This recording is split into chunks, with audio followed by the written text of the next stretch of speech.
Halo, dan selamat datang kembali di sesi pembahasan mendalam kita, yang kali ini khusus kita siapkan untuk Anda. Kita sering dengar ya, orang bilang kejar kebahagiaan, bukan uang. Tapi, pernah nggak Anda merasa terjebak, di mana rasanya tuh ngejar lebih banyak uang atau barang, malah bikin tambah stres? Iya, iya.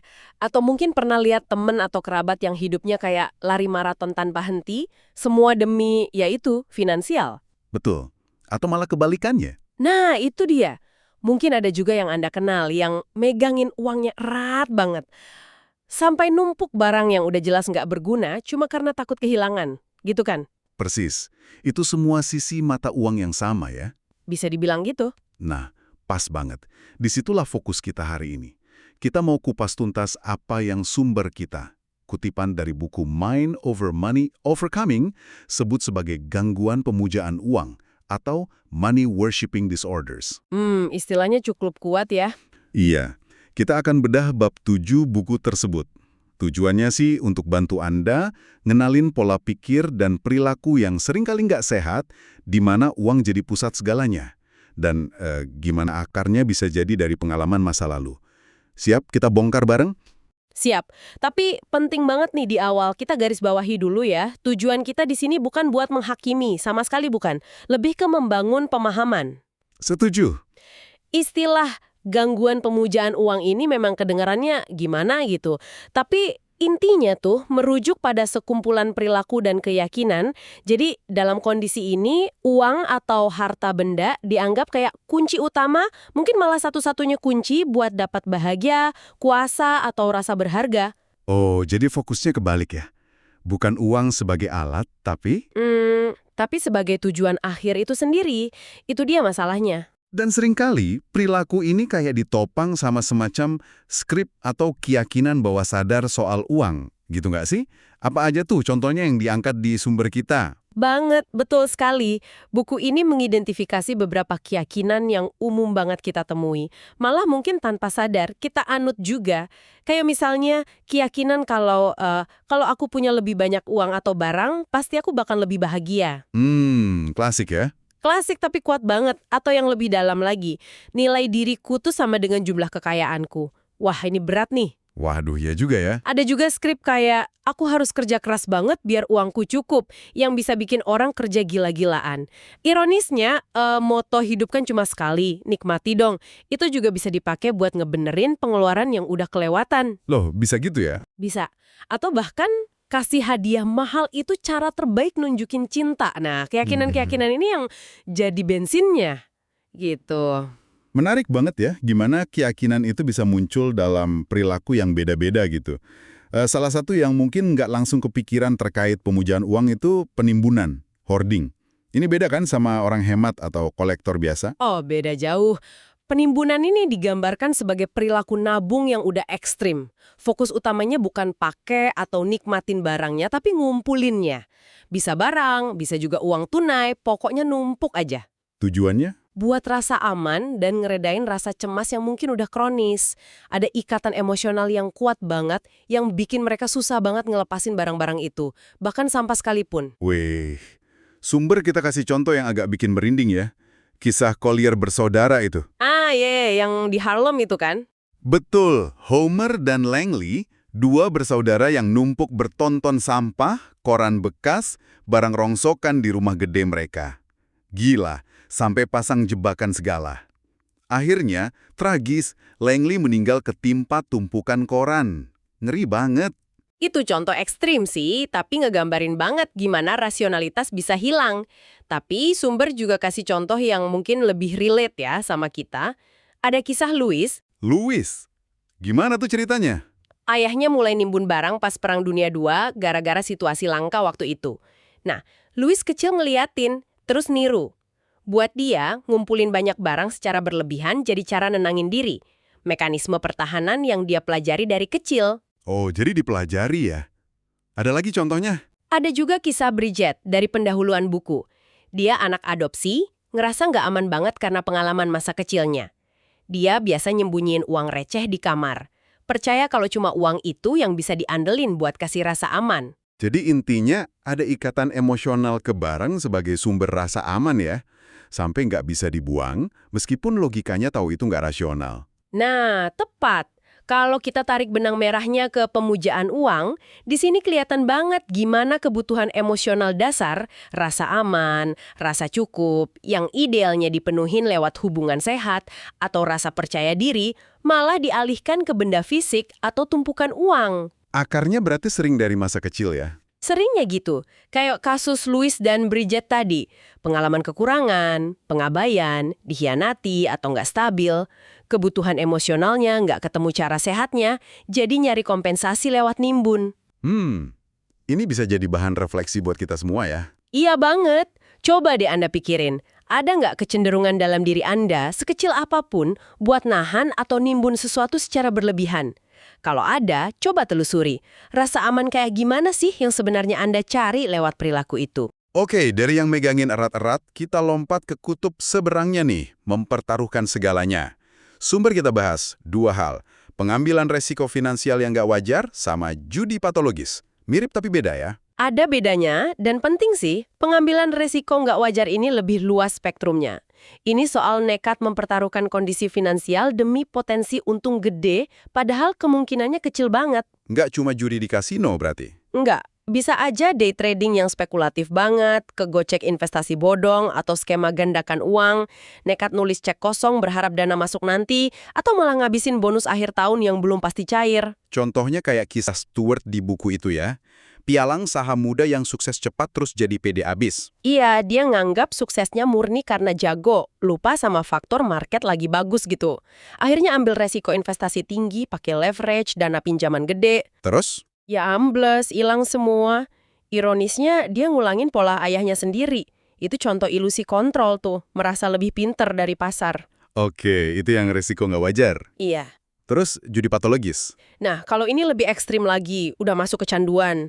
Orang udah nggak judi buat iseng, tapi buat ngerasa lebih baik, lari dari masalah, atau ngejar sensasi high. Butuh taruhan makin gede buat dapat efek yang sama, dan sering banget nutup-nutupin perilakunya karena malu atau takut dijudge. Kayak kisah Aaron di buku ya. Iya. Yang pertama main mesin slot langsung menang gede. Iya betul. Sensasi menang instan itu langsung bikin dia ketagihan. Jadi obsesi, yakin bisa ngulangin lagi.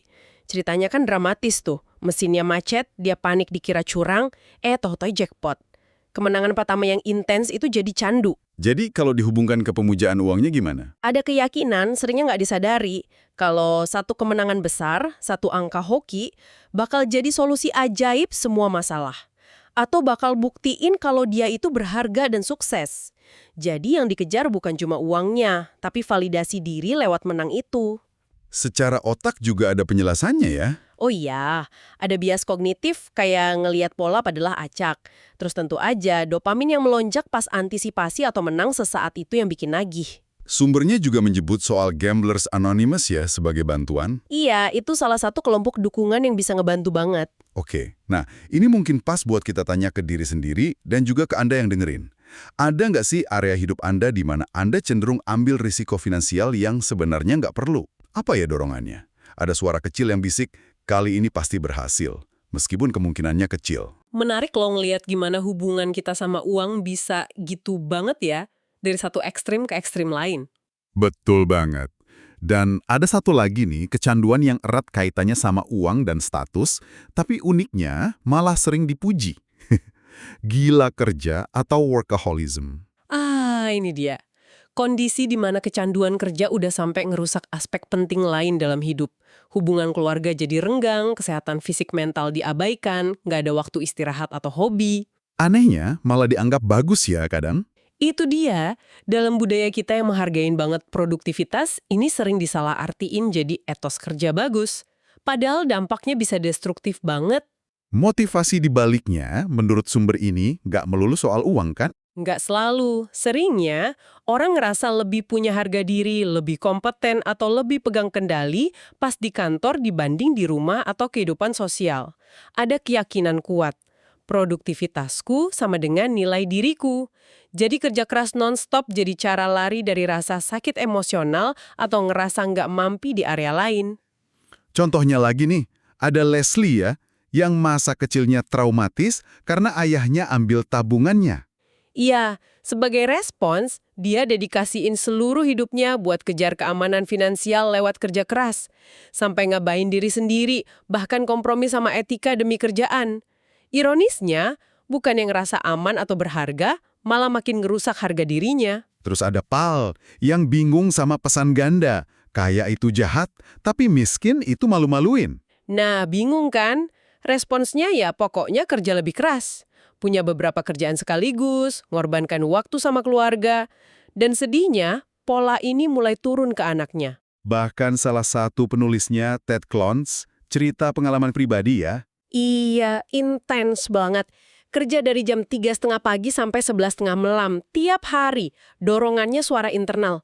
Setiganya mereka nggak bisa bilang aku males. Ternyata akarnya dari warisan keluarga tak terucap, kerja keras itu satu-satunya cara buktiin diri. Jadi workaholism ini sering kayak penyakit turunan gitu. Jadi, gimana persisnya gila kerja ini nyambung ke pemujaan uang atau status? Nyambungnya di keyakinan inti, sumber nyebutnya fairy godmother script. Keyakinan kalau kerja keras dan punya banyak harta atau status itu otomatis bakal bikin bahagia atau buktiin nilai diri. Kayak tongkat sihir, padahal riset udah banyak nunjukin, hubungan uang bahagia itu ada batasnya, apalagi kalau kebutuhan dasar udah cukup. Dampaknya jadi lingkaran setan ya? Iya, kerja keras, adrenalin, capek, ngerasa negatif, kosong, cemas, kerja lebih keras lagi buat ngilangin rasa itu. Siklus ini nguras energi, ngerusak hubungan, kesehatan jangka panjang. Ini benar-benar buat direnungkan ya. Gimana hubungan Anda dengan pekerjaan? Apa jangan-jangan kita ngukur nilai diri dari seberapa sibuk atau produktif? Ada pengorbanan yang mungkin nggak sepadan. Pertanyaan reflektif yang penting banget, soalnya tekanan buat produktif itu kenceng banget di masyarakat kita. Nah, dari kerja keras, kita ke perilaku terakhir yang dibahas di bab ini. Yang mungkin paling kelihatan ya di era konsumerisme. Pengeluaran berlebih, overspending, dan bentuk ekstrimnya, gangguan belanja kompulsif, compulsive buying disorder, CBD. Overspending itu simpelnya kebiasaan ngabisin uang lebih banyak dari pemasukan, terus-terusan jadi pola hidup. Sumbernya malah bilang ini sempat jadi kayak norma sosial di beberapa negara sebelum krisis finansial. Kalau gangguan belanja kompulsif CBD, lebih parah lagi ya? Jauh lebih parah, ada obsesi kuat sama belanja, dorongan yang rasanya nggak bisa ditahan, hilang kendali pas belanja. Belanja jadi kayak pelarian atau obat penenang, kasih dopamin sesaat. Tapi abis itu nyesel, malu, rasa bersalahnya dalam banget. Penyebabnya apa tuh biasanya? Kompleks sih, tapi seringnya akar dari upaya ngisi kekosongan emosional, lari dari trauma, depresi, atau nggak puas sama hidup secara umum. Akibatnya ya udah tahulah, utang numpuk, bangkrut, hubungan rusak, bisa urusan hukum juga. Sumbernya menggambarin lingkaran setan juga kan di sini? Iya, muncul impuls, stres, sepi, belanja lepas kendali, cemas dan salah karena lepas kendali, belanja lagi buat ngilangin cemas. Gitu terus. Kalau dikaitkan sama pemujaan uang atau barang. Iya, ini manifestasi dari nyari bahagia instan atau validasi lewat punya barang baru. Belanja dipakai jalan pintas buat menuhin kebutuhan emosional yang dalam, rasa diterima, dihargai, diperhatikan, atau sekedar ngisi waktu kosong. Barang jadi simbol semu kebahagiaan atau status. Ada tips praktis nggak dari sumber buat mutus siklus ini? Ada beberapa yang menarik. 1, bikin jeda waktu antara pengen beli sama aksi belinya. Jangan langsung gas, kasih waktu beberapa jam, sehari, seminggu. Seringnya dorongannya reda sendiri. Oke, jeda waktu. Terus? Identifikasi kebutuhan emosional apa yang dicoba dipenuhin lewat belanja, terus cari cara sehat buat menuhinnya. Curhat ke teman, nulis jurnal, tekunin hobi, olahraga. Ada juga tips soal uang tunai. Katanya kita cenderung 30% lebih hemat kalau bayar pakai fisik dibanding kartu. Wah, menarik tuh soal uang tunai. Iya kan? Dan tentu aja, kalau masalahnya udah ganggu banget, cari bantuan profesional atau gabung kelompok dukungan, kayak Debtors Anonymous, itu bisa ngebantu banget. Oke, pertanyaan reflektif terakhir nih buat Anda. Coba perhatikan pola belanja Anda. Sering nggak sih beli karena impuls, bukan butuh? Pernah atau sering nggak pakai belanja sebagai pelarian pas sedih, stres, atau bosan? Menyadari pola ini tanpa ngejudge diri sendiri itu langkah pertama yang penting banget buat berubah. Jadi, oke, hari ini kita udah ngupas berbagai wajah dari apa yang sumber kita sebut gangguan pemujaan uang. Mulai dari nimbun demi rasa aman yang keliru, Ambil resiko finansial ekstrem atau judi, kompulsif demi validasi atau sensasi. Ngabdi ke kerjaan sampai ngerusak hidup demi status atau harga diri. Sampai ngamurin uang atau belanja nggak henti buat ngisi kekosongan emosional. Poin kuncinya yang mau kita garis bawahi dari pembahasan bab 7 ini apa nih? Poin kuncinya, meskipun bentuknya beda-beda, ada yang nahan, ada yang nekat, ada yang kerja keras, ada yang ngabisin, semua perilaku ini seringkali akarnya sama, yaitu upaya yang salah arah buat menuhin kebutuhan emosional yang mendasar banget. Kebutuhan kayak rasa aman, cinta, penerimaan. Penghargaan, makna kontrol gitu, yang dicoba dipenuhin lewat uang atau materi.